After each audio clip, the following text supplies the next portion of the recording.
Muito bem, muito bem. Vamos aqui para falar agora do decreto 6.029. Esse decreto, como eu falei para vocês, ele é um pouco mais complicado do que o código de ética e por isso é importante vocês prestarem atenção na teoria, porque vocês podem escorregar em algumas cascas de banana se o CESP resolver cobrar esse decreto com maior intensidade. Por que eu digo isso? Porque não é o histórico do CESP cobrar essa lei, melhor, esse decreto com mais frequência. O CESP tem costume, tem tradição de cobrar muito mais o código de ética do que o decreto 6.029. Mas pode ser que dessa vez ele mude de ideia. E pensando nisso, eu quis gravar essa aula teórica para vocês. Aí eu resolvi gravar a aula teórica de tudo, que é bom vai ser bom para vocês de qualquer jeito. Vamos lá. Esse decreto institui o sistema de gestão da ética aonde? No Poder Executivo Federal.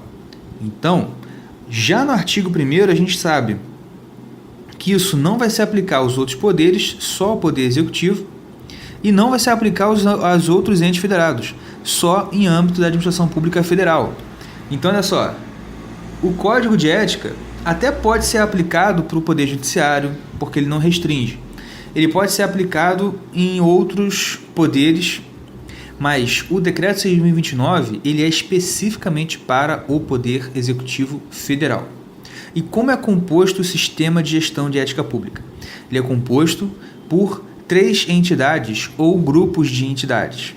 Olha só, em primeiro lugar, você tem a CEP, Comissão de Ética Pública. Em segundo lugar, você tem as comissões de ética, de que tratam o Decreto 1.171, quer dizer, o Código de Ética. E, como ele diz aqui, demais comissões equivalentes nas entidades e órgãos do Poder Executivo Federal. Ou seja, são entidades que se diferem dessas aqui. Porque em 94 houve aquela regra dizendo que as comissões devem ser criadas em todos os órgãos. Mas já existiam algumas comissões e órgãos assemelhados antes do decreto aparecer, antes do Código de Ética aparecer. Por isso, ele colocou ali as demais comissões e equivalentes. Beleza? Então vamos já esquematizar o nosso raciocínio. Você tem o seguinte desenho aqui. Olha só. Vamos desenhar já? Começar a fazer os nossos esquemas. Quando ele fala do sistema de gestão de ética, sistema, ele fala da... Vamos botar aqui, né? Na verdade, sistema tinha que estar aqui embaixo. Quando ele fala do sistema de gestão da ética no Poder Executivo Federal, ele está falando dessas 3 entidades. Ele está falando da Comissão de Ética Pública, das comissões de ética, comissões do Código de Ética, eu vou chamar só de comissões, e as equivalentes, ou as demais comissões. A gente não vai tratar dessas equivalentes, porque o próprio Código não fala nada sobre elas. A gente tem que saber e entender bastante sobre esses outros 2 aqui, sobre a CEP, sobre as comissões de ética e as diferenças entre elas. Beleza? Vamos começar falando sobre a Comissão de Ética Pública, a CEP. Vamos lá? Vamos lá. Comissão de Ética Pública. O que a gente tem que saber sobre a CEP e que você vai anotar no seu caderno? Primeiro, você já anotou esse pequeno esquema aqui, para você entender como funciona o sistema. E já para adiantar, já que a gente já está aqui, deixa eu botar logo aqui uma diferença importante. Quando a gente fala do sistema de gestão da ética, a gente fala da CEP, das comissões e das comissões equivalentes.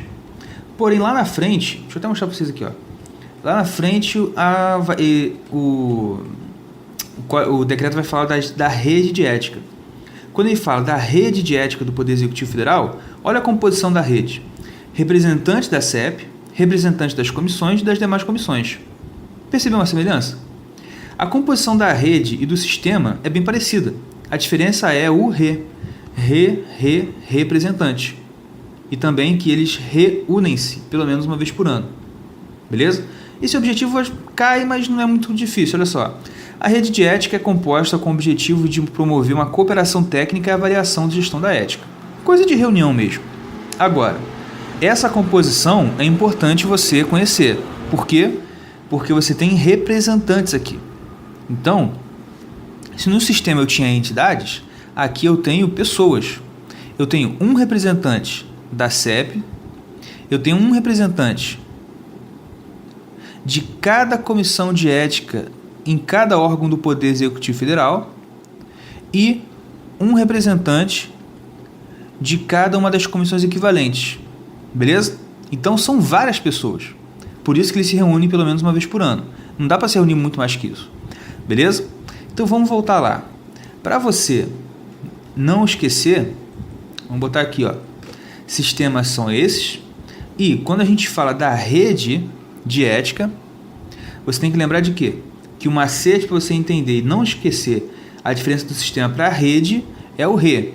Se lembrar que é igualzinho, só que aqui eu tenho um representante da CEP, eu vou ter um representante das comissões e um representante das comissões equivalentes. Então, a rede, o macete é o representante. E lembrando que a rede ela se reunião, pelo menos, quer dizer, no mínimo, uma vez por ano. Certo? Então, o macete é o rede, representante, reunião. Tranquilo? Muito bem. Agora que a gente entendeu aqui essa rede e o sistema, vamos falar da Comissão de Ética Pública. O que o Código fala sobre essa Comissão de Ética Pública? Olha aí, a Comissão de Ética Pública é composta por 7 brasileiros. E para fazer parte da Comissão de Ética Pública, pergunta, tem que fazer concurso público? Não, porque o requisito para participar da CEP é ter idoneidade moral, reputação ilibada e notória especialização em administração pública. Professor, eu acho que era mais fácil você exigir concurso, né? Realmente, porque achar alguém com idoneidade moral e reputação ilibada hoje é complicado, eu realmente concordo com você. E essa notória especialização é um critério um pouco mais objetivo, né? Mas os dois aqui realmente são critérios bem subjetivos. É quem o presidente acha que é moral e é de reputação ilibada. E quem designa os representantes? Esses representantes são designados pelo presidente da República e vão exercer um mandato. Eles não ficam lá para sempre. Eles ficam com um mandato de 3 anos não coincidente. O que é um mandato não coincidente? É simples. Mandato não coincidente é o seguinte, vamos imaginar que aqui está a CEP com os seus 7 representantes. Vamos lá. Está aqui, ó. Está a CEP com 7 representantes dela. Bonitinho, todo mundo.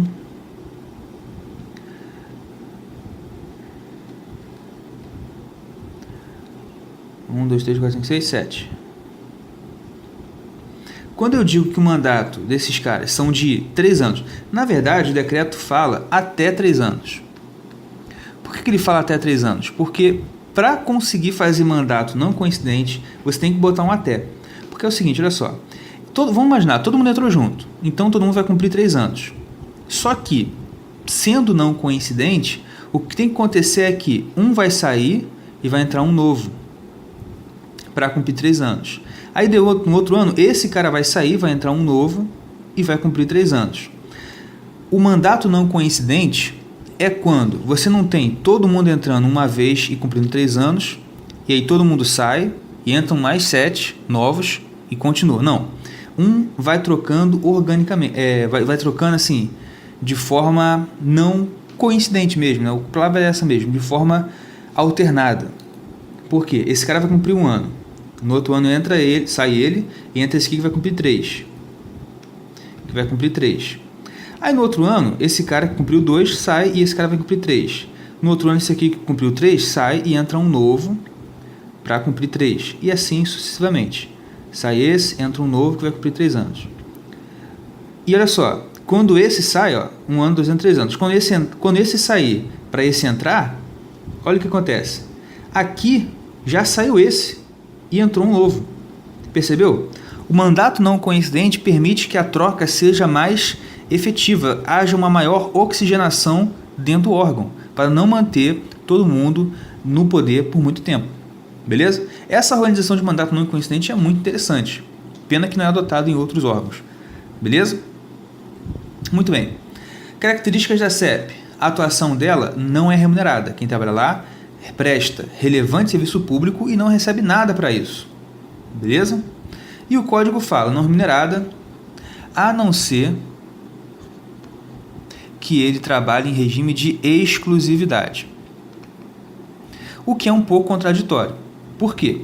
Porque ele fala, na Comissão de Ética Pública, que os servidores devem dar prioridade ao serviço lá prestado. Ora, se existe prioridade é porque existem outros afazeres.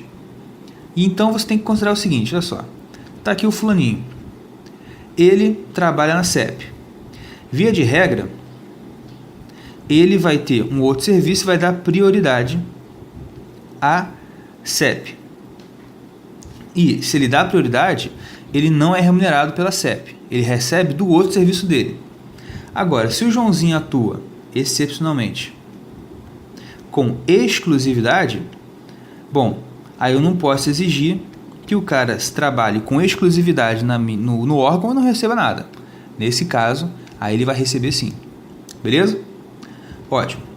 E lembra daqueles 7 membros? Um deles será o presidente. O presidente da CEP. Porque cuidado.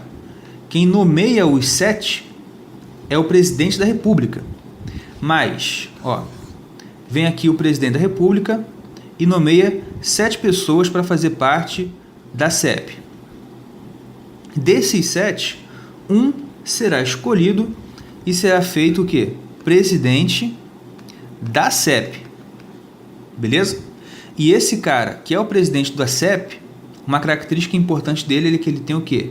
O chamado voto de qualidade nas deliberações. O voto de qualidade é o voto de desempate. Certo? É o voto que, havendo um empate numa determinada decisão, ele vai lá e decide por um dos dois lados para desempatar. E presta atenção. Se o órgão tem 7 membros, é óbvio que um deles vai ter que se excluir das votações. Porque se todos os 7 votassem, nunca ia dar empate, né? Os 7 votam. Quanto que vai dar empate nisso? Nunca, porque um lado vai ser favorecido. Mas quando você tira o presidente das votações normais, aí sobram 6. Aí com 6 é possível que haja empate, 3-3. E se houver, aí o presidente vem e decide no voto de qualidade. Beleza? Tranquilo. Competências da CEP.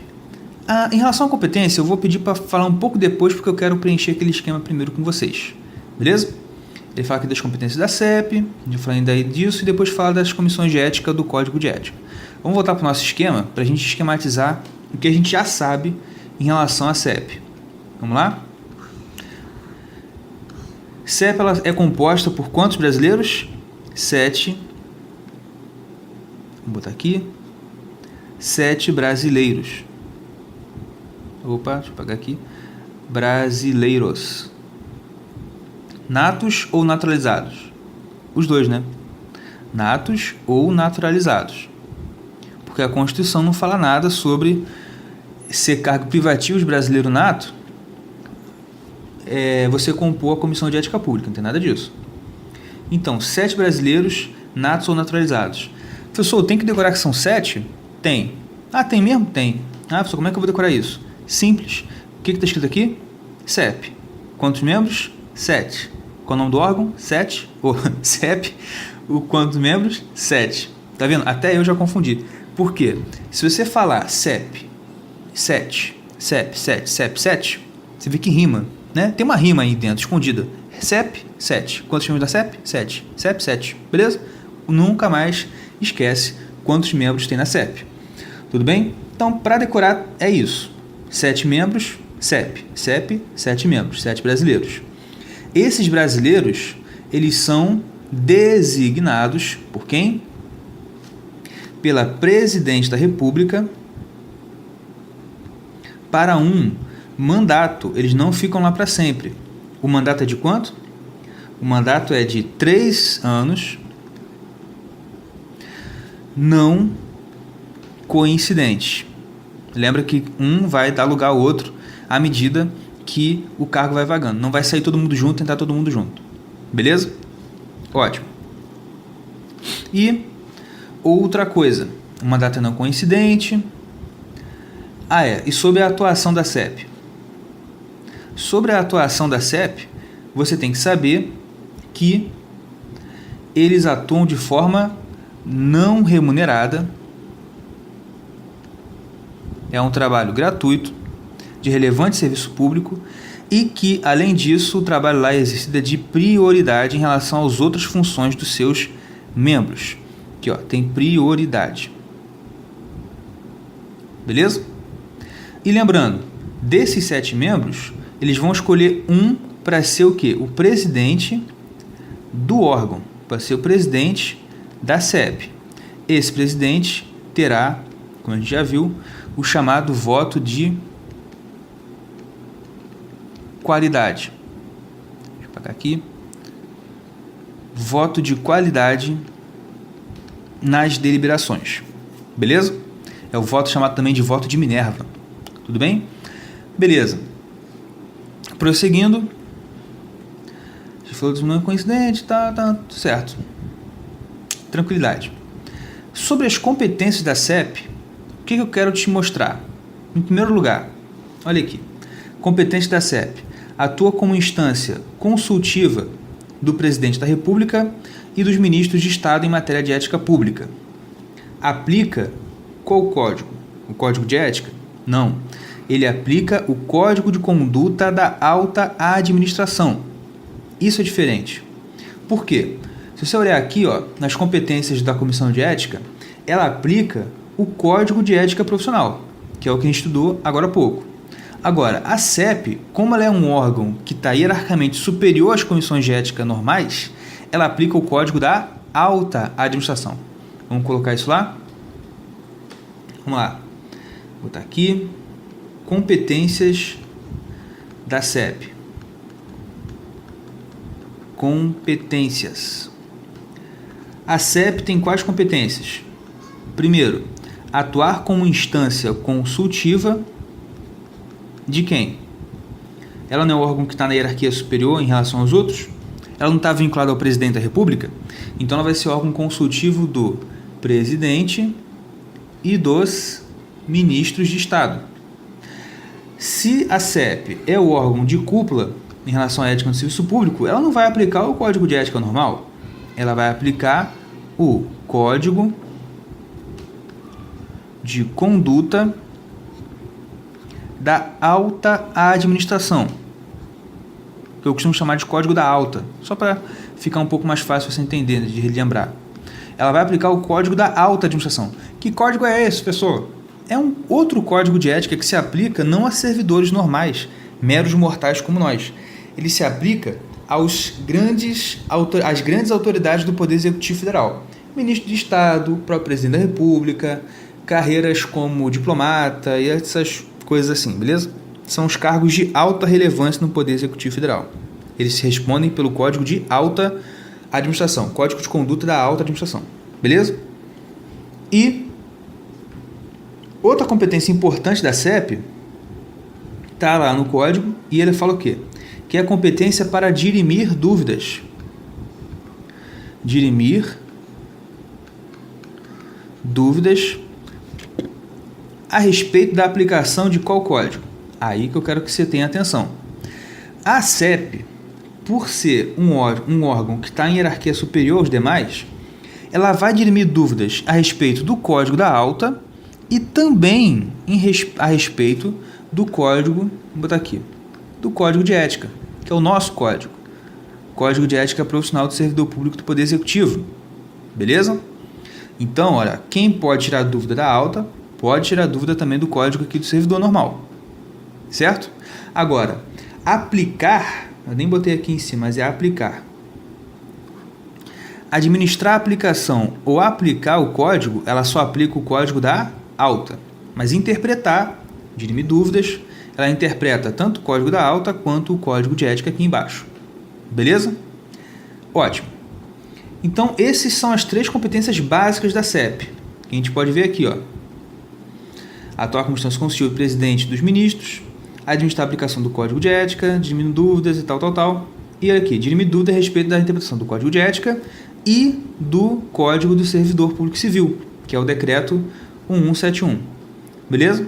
Além disso, coordenar e avaliar a supervisão sistema de gestão de ética, aprovar o regimento interno e escolher o presidente. Aqui são competências um pouco mais banais, vamos dizer assim, que eu nem toco muito no assunto porque, poxa, olha só, se você tem a Comissão de Ética Pública integrante do Sistema de Gestão da Ética no Poder Executivo Federal, é óbvio que é ela que vai coordenar e avaliar e supervisionar o sistema. Você não vai imaginar que uma comissão de ética em um determinado órgão vai gerenciar todo o sistema. É o órgão que está lá em cima que gerencia todo o sistema. Aprovar regimento interno, escolher presidente, isso nem cai, porque é coisa óbvia. Agora, o que você tem que saber é o quê? Que a CEP ela tem uma secretaria executiva. E essa secretaria não está vinculada ao presidente, como a CEP está. Olha aqui, a CEP está vinculada ao presidente. Mas a secretaria executiva está vinculada à Casa Civil da Presidência, que tem competência para prestar apoio técnico administrativo aos trabalhos da comissão. Então vamos voltar lá e botar isso no nosso esquema. A CEP possui uma secretaria executiva que é vinculada à Casa Civil e não à presidência diretamente. Tudo bem? Eu deixei um espaço aqui em branco, não foi à toa. Agora a gente vai ver as competências de quem? Das comissões de ética lá do decreto 1171. Vamos lá? Vamos ver o que o decreto fala, o decreto 6.029 fala sobre as comissões de ética. Olha lá, composição, lembra que a CEP eram 7, aqui são 3 membros e 3 suplentes. Ah, professor, se eu já decorei o CEP, porque é aquela rimazinha, CEP 7, CEP 7. Agora, 3, como é que eu vou decorar 3? Não tem como decorar 3? Claro que tem. Olha para cá. Qual é o número do Código de Ética mesmo? 1171. Conta para mim quantas vezes aparece o número 1 aqui. 1, 2, 3. Olha aí. Os 3 membros titulares e 3 suplentes aí aparecendo. Nossa, professor, agora forçou a barra, hein? Pois é, gente, mas para fazer vocês decorarem eu tenho que arranjar um artifício, né? Eu tenho que dar um jeito, fazer alguma piadinha, mesmo que seja ridículo igual essa, para vocês decorarem. E eu espero que vocês decorem, beleza? Código 1171, 3 vezes apareceu 1. Quantos membros tem na comissão de ética? 3, beleza? E, diferente da CEP, para fazer parte da comissão de ética, você tem que ser servidor. Tem que ser servidor ou empregado do quadro permanente. Não pode ser temporário, não pode ser comissionado. Tem que ser servidor ou empregado do quadro permanente. E, enquanto lá eles eram nomeados pelo presidente, aqueles são nomeados pelo dirigente máximo do órgão ou da entidade. E o mandato deles também é coincidente, não coincidente de 3 anos. Vamos botar isso lá?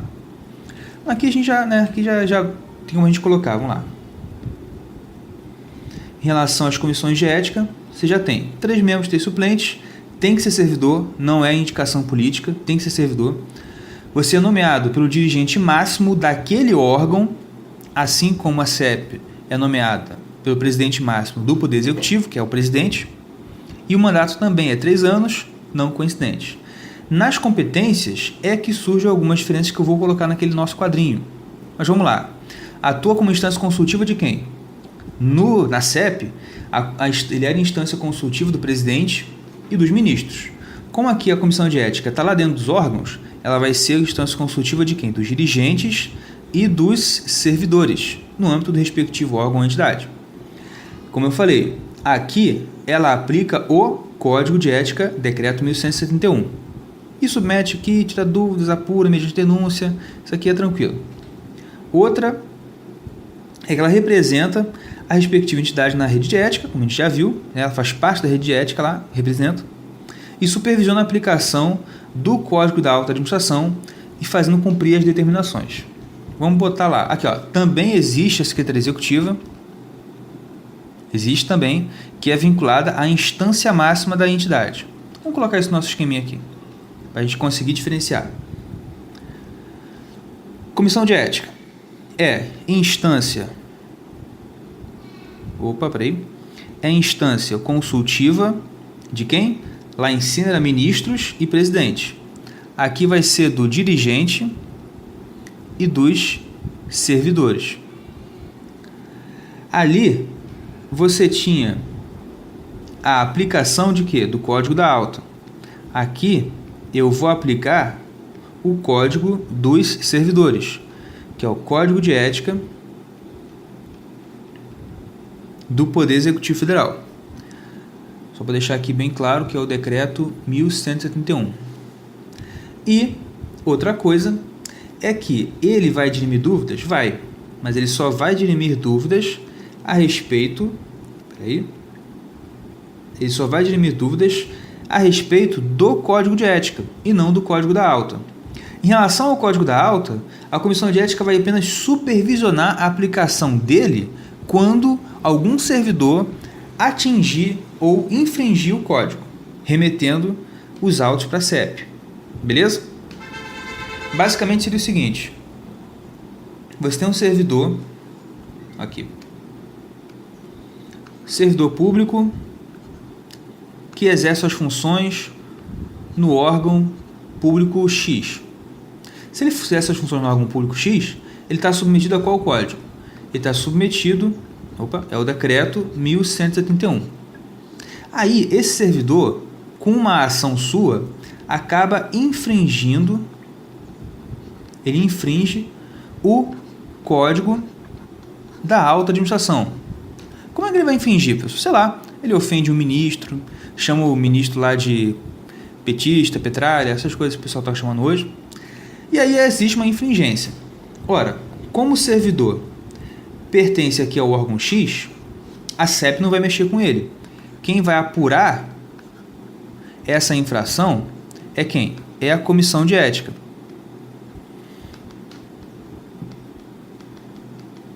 Só que, como a Comissão de Ética não tem competência para aplicar o código da alta, o que ela vai fazer? Repassar esses autos, vai preparar um relatório e vai repassar isso para quem? Para quem tem competência para aplicar, que é a CEP. Deu para entender? Se não, manda lá os comentários que eu vou tentar responder, te explicar melhor. Mas vamos prosseguir. Tá aqui o nosso esqueminha sobre competências, que eu acho que é bom você dar uma notada. Beleza? Continuando aqui. A gente fala... faltou falar da Secretaria Executiva, que aqui também tem. Essa comissão também possui uma Secretaria Executiva, só que está vinculada a quem? Está vinculada, vou botar para cá, a instância máxima do órgão ou da entidade. O que isso significa? Olha só, o dirigente máximo é a pessoa, a instância máxima é o órgão. Tudo bem? Então, a Comissão de Ética é um órgão consultivo do diretor, mas a Secretaria Executiva da Comissão de Ética é vinculada à diretoria. Percebeu a diferença? Aqui é o diretor e aqui é a diretoria. Essa é a principal diferença. Prosseguindo. Já falamos aqui, rede ética a gente já falou também. Princípios em relação da CEP em relação aos trabalhos da comissão. Aqui a gente entra numa parte mais processual do Código de Ética. E eu vou deixar para falar no próximo bloco, para você não ficar com muita informação na cabeça. Beleza?